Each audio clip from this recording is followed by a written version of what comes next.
you cannot prosecute an election without the Electoral Commission. And I'm delighted to say we've been joined by the Deputy Commissioner at the Electoral Commission, Dr. Bosman Asari. He joins us here at the forecourt of the Accra Metropolitan Assembly. Also joining us for a conversation is the Chief of Staff in the Office of the Speaker of Parliament, representing the Parliament itself. As you know, it's a major institution that will play a very important role in this year's elections, and we are happy that Honorable Kofi Ato can join us for a conversation. And I want to start with you, Mr. Bosman Asari. This year is really about you. This is your year. Where are we in preparations towards December 7, or is it November? Thank you for this opportunity. Let me say good morning to all your viewers and good morning to the Joy Multimedia family for the wonderful work you are doing. As you rightly pointed out, 2024 is a major year for the Electoral Commission.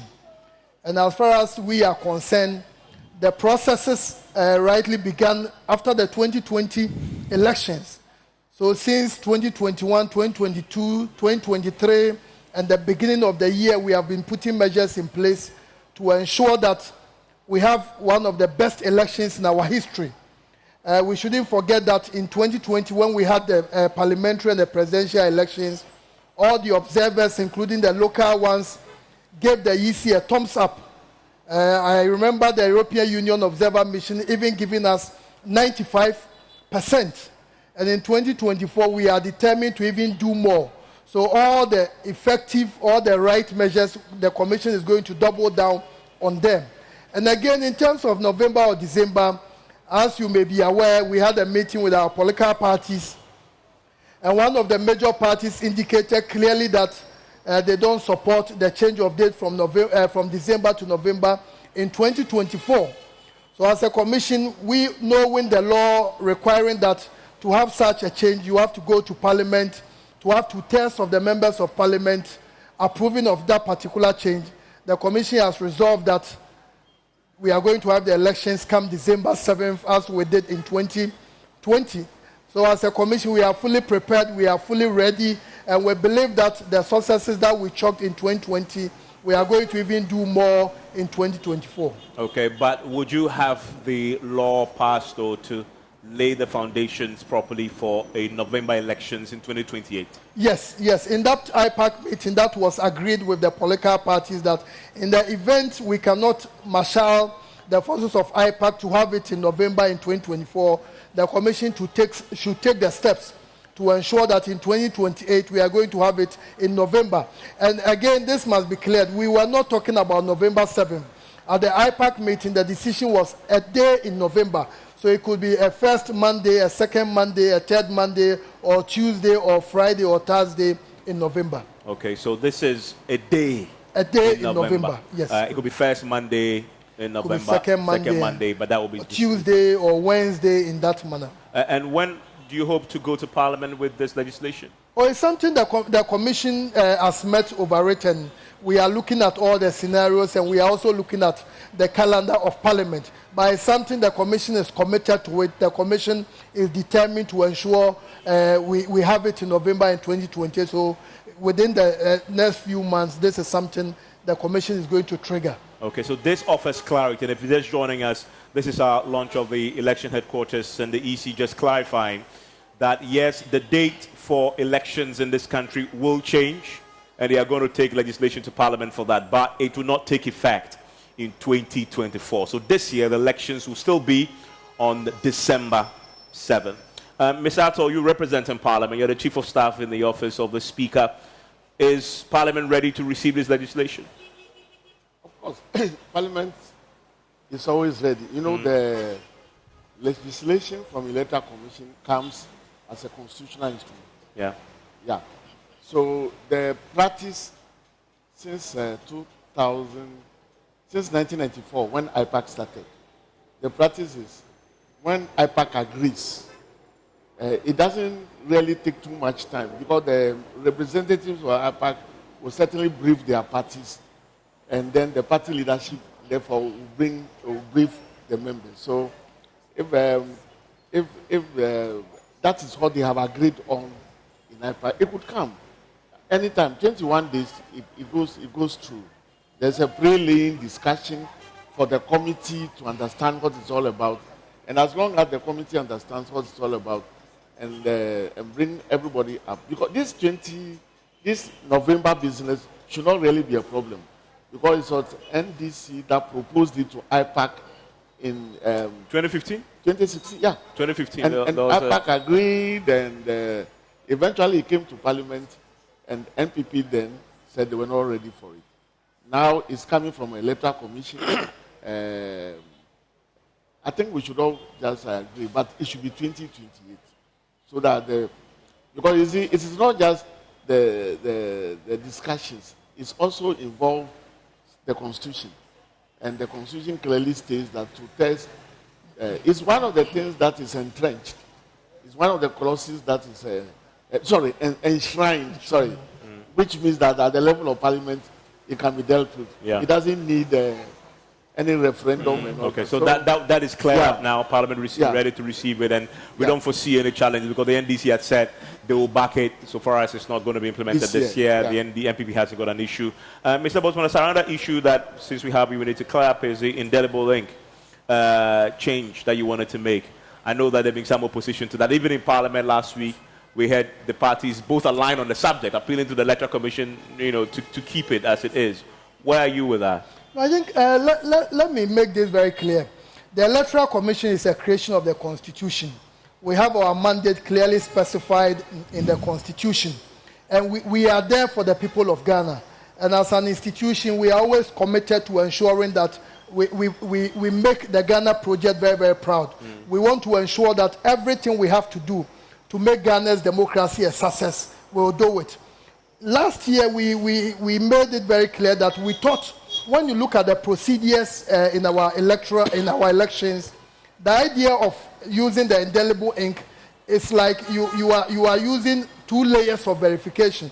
So the commission said, if Mr. Evans Mensah is coming to vote, Mr. Evans Mensah will be verified electronically for us to know that indeed it's Mr. Mensah who has been verified. So when you want to go ahead and use the indelible ink, then clearly you don't have confidence in your biometric register.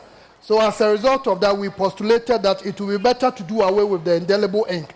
But as a listening institution, we've heard the concerns of the general public, we've heard the concerns of parliamentarians across the aisle, the MPP and the NDC, civil society members, and we've come to the conclusion that if by using the indelible ink, people will have more confidence in the process, why not? Although we still believe that when you do it, you are creating a dual layer of verification, we'll still go ahead and do it because it doesn't change anything. And since the players will believe that it will enhance the integrity, it will promote the integrity, it will deepen the integrity of the process, why not? As a commission, we'll go ahead and do that. So as we speak now, the commission is taking the necessary steps to ensure that all the features that will ensure credible, open, transparent election, we are going to do that, and we are going to get all our players on board to support it. And so this year, we'll also have indelible ink. This year, we are going to have it. Okay, so that proposal has now been shelved. Has now been shelved. Okay. Although we still believe that by using it, you are creating an additional layer, and it undermines the confidence you have in your biometric process. But we'll still go ahead and do it. Okay, Mr. Atto? You see, I know people who use braces and also use the belt. So if it's dual, you are just sure that your trousers will not fall tight anywhere. So whether it's dual or not, because in our villages, sometimes these verification machines, they develop problems. There was a time there was voting in my village until 7 o'clock. Yeah, and just give me a second. For those of you who are listening to us on Joy 99.7 FM, this is where we say thank you for joining us and staying with us from 5:50, where we began this particular program to launch our programs for this year and the election headquarters. You'll be with us throughout, and you will stay with us because, as you've heard already, the programs that we are outdooring for you, we're going to be working with the Electoral Commission, the Parliament, the police. They've all passed through with the political party to deliver an election that delivers on one simple goal, and that is our theme this year: towards an informed electorate. So thank you for joining us on Joy 99.7 FM. Our audiences on the Joy News channel will stay with us till 10:30, where we will depart and wish you a farewell. But then join us tomorrow when we begin some of our programs. The election brief will be up and running, and also the fact-checking will also be up and running immediately this week. So thank you for joining us on Joy 99.7 FM. We'll continue on the Joy News channel. Ms. Ato, you were wrapping up on the theme of this is something we need to do. Yes, it's something we need to do because you can't always. I think just to make sure that people do not vote in Accra and take a vehicle to somewhere else and vote again. And you are sure 90% of the time that is one way. For the technical one, we can't see it. What we can see is a finger. So I think that the Electoral Commission should just slow down on it. Yeah. Okay. But Dr. Bosman-Asare, one other thing, because we know that during the limited registration exercise, you resorted to using your district offices. What will happen this year? Are we going to have another registration exercise? Will it be open to electoral areas? What is the plan for registering new voters this year? Yeah, certainly we are going to have a registration exercise this year. The Commission has developed our program for the year. I'm sure by the end of the month, today is 19, by the end of the month of February, very much so, maybe by next week, the program is going to be out. And Ghanaians are going to know the modalities for the registration. Whether we are going to do at the district and the electoral areas, all these things will be made public by next week. So certainly there is going to be a registration exercise, but the modalities, everything should be made available to the people of Ghana latest by the end of this month. Talking about modalities and how it's going to go around about, and whether it's going to be district or electoral areas, you let us know. I know you're taking some decisions. So what's the decision currently? No, we are looking at all the options. Registering at the district level is on the table. At the electoral area, in some selected areas, is on the table. At the polling station, is also on the table. So the Commission, as I said, we are there for the people of Ghana. So we want to take a decision that will go a long way to advance the cause of the country's democracy. And let me again state that this is the only institution in West Africa that has been able to register over 50% of the registrable, not even the registrable population, but of the entire population of the country. So the Electoral Commission is committed to ensuring that anyone who is qualified as a voter is given the opportunity to register and vote come December 7th. So as again, all the options are on the table. Latest by the end of this month, Ghanaians will know whether it's going to take place at only the district level or the electoral areas or even at the polling stations. And talking about you being a listening institution, and based on how you've listened to people for November 7th, you've listened for the indelible ink, do I get the impression, I beg your pardon, can I now infer that it's likely because of the criticism from last year's registration, you're likely to go beyond the district offices to electoral areas and polling stations? Now, as I said, all the options are on the table. And again, what the Commission is very particular about is that we listen, but we look at making decisions that will be in the national interest. At times, the people will say, we want the Commission to do A, B, C, and D. You know, as a Commission, last year, we made it very clear that if we had the Ghana card as the sole means of identification, it makes it easier for us to go to even at the polling station level. But without that, it makes our work very, very difficult. So we are looking at all the options. Finally on this, because at the last meeting where I was, the indication I got from the Electoral Commission was that it was going to be district offices and then hard to reach electoral areas. So why the change, or we're still looking at all the options? I thought the Electoral Commission had made a decision. No, Mr. Hamwa, you know, once we've not made the program public, then what it means is that all the options are considerable. So that's why, as an institution, we are looking at it. We are still engaging our street-level bureaucrats, our officers in the regions to see what will be the best for the good people of Ghana. Certainly how to reach places, in places like Afram Plains, in a number of the districts that are very far from the district offices, the Commission will look at that. But we haven't concluded on the mode. So it's likely when we make the program available by the end of this month, the mode will be made available to the good people of Ghana, and especially our main stakeholders, the political parties, so that they also plan accordingly. Mr. Asari, as we wrap up, I wanted to look into the camera and give us your commitment from the Electoral Commission. Well, I think, let me make it very clear. The Electoral Commission is fully committed to ensuring a very transparent, a very credible, the best of elections in our history. And because of that, we are going to double down on the measures that will ensure credible, transparent, peaceful poll come December 7th. We also want to use this opportunity to implore on the political parties to ensure that they also educate their members to understand our processes very well. So we also urge the security agencies, especially the Ghana Police Service, to conduct themselves very, very well, because Ghana has come very, very far. When you are talking about electoral democracy, we are the best in the sub-region. So we want to make sure that we maintain. And the EC will do whatever is necessary, whatever is proper to ensure that Ghana maintains its position as a beacon of democracy in the African region. And from Parliament's point of view? Yes, so let me just make a point before then.